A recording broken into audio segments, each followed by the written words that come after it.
Alrighty, welcome to today's episode of Twist and Take Video, and more importantly, welcome to the Girona Wednesday Worlds.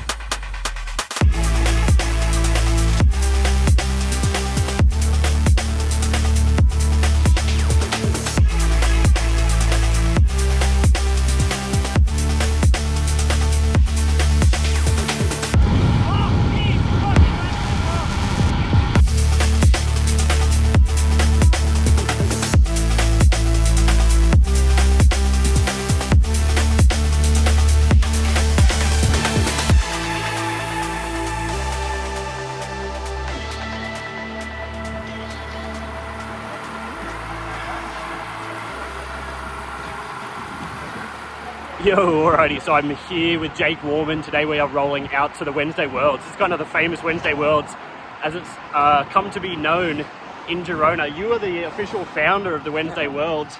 The silent partner. The silent partner. Just tell us, when did you start Wednesday Worlds, and probably more importantly, why did you start Wednesday Worlds? I've been in Girona about 2.5 years, 3 years now. And I probably started it 2.5 years ago, just me for the first 4 or 5 times. And I started it because I moved from Australia, from Perth, came here. It's cycling mecca, and there's no bunch rides. Other than the exclusive 10 AM, few pros roll out, 5 guys maybe. There's nothing sort of midweek, and also there's nothing that would work for my schedule. So selfishly, I made a ride that suits my time frame. Yeah, that's about it. And was it always designed to be a pretty fast bunch ride? Like, did you come up with the name Wednesday Worlds and you wanted it to be punchy? Actually, first started doing it with Dan McCarthy. He used to race for COROS. He had a Wednesday Worlds back in, I think, Queensland, where it's something busy. And yeah, the goal was to have a good chop. I really miss good bunch rides in Perth. Yeah. There's obviously so many fit cyclists here, but everyone does VO2 on the backside of L's and doesn't ride in a group. Yeah. And I really missed it.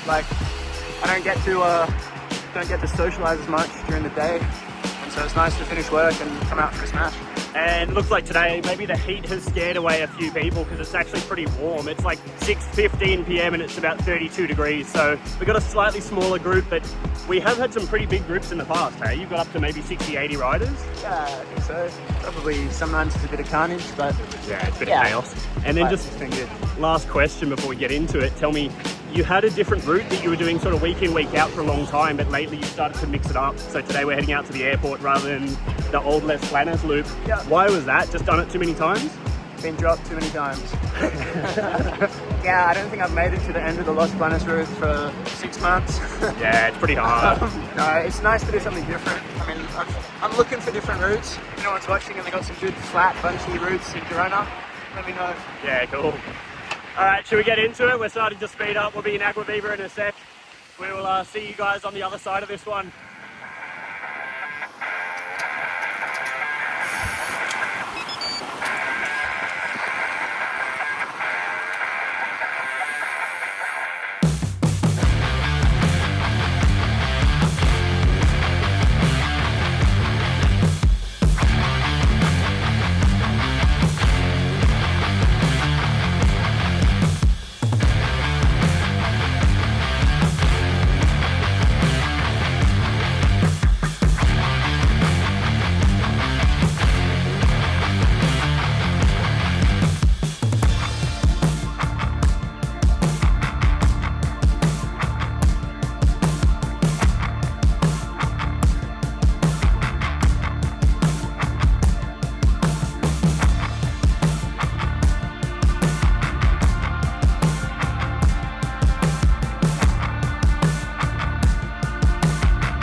Alrighty, so I am just going to jump in here while you guys watch the last few kilometers of this ride to chat about the cycling footage that you're seeing, and more importantly, how I filmed it. As many of you will know from watching my videos, I film all of my cycling footage with Insta360 cameras, and for this ride I was filming with an Insta360 X5. The X5 is my go-to for event footage like this for one very specific reason, and that is the fact that being a 360 camera, it's filming everything everywhere all at the same time. The lens is looking forward, it's looking back at me, it's looking to the sides and up and down, so that unlike a regular action camera with just one lens facing in one direction, there's no moment missed with this camera. With this footage from the X5, you can then jump in the Insta360 app and edit the footage to get it how you want it to be looking, including adding the ride stats that you see in this footage that I'll talk about more in a moment. For this ride, I had that X5 mounted underneath my stem that you can see here, so it's neat and out of the way, but also filming continuously. That's because the battery life on the X5 is over 3 hours. So for this ride, I turned it on, I pressed record, and I forgot it was there.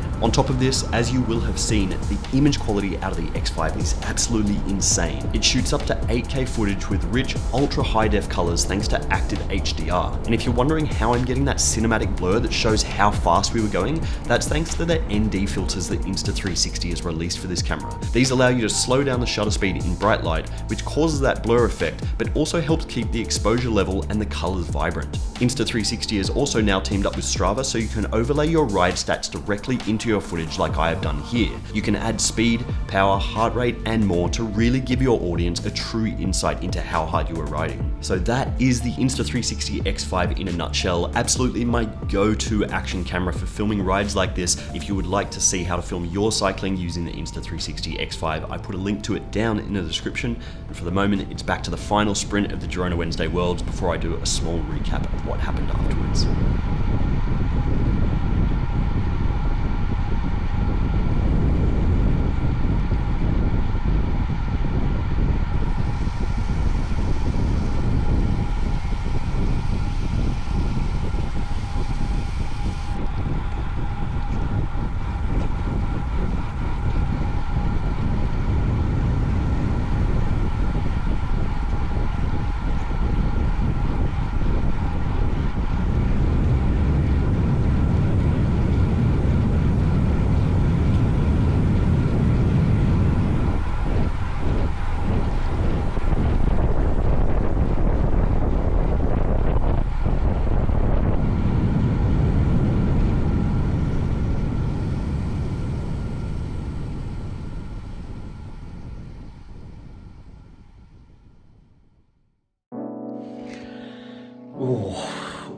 Alrighty, so I am back at home now after a very rapid Wednesday Worlds. What a bunch ride that was. Such a good, fun afternoon Wednesday ride. The Wednesday Worlds leaves from the Girona post office every Wednesday afternoon, if you are wondering.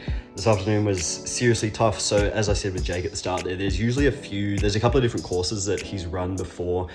Jake's used to doing the sort of the hillier one, but as he said, he wanted to do the flatter one because he hasn't been able to get round the hillier course. So we did what's known as the airport loop today. It's 2 loops of the airport.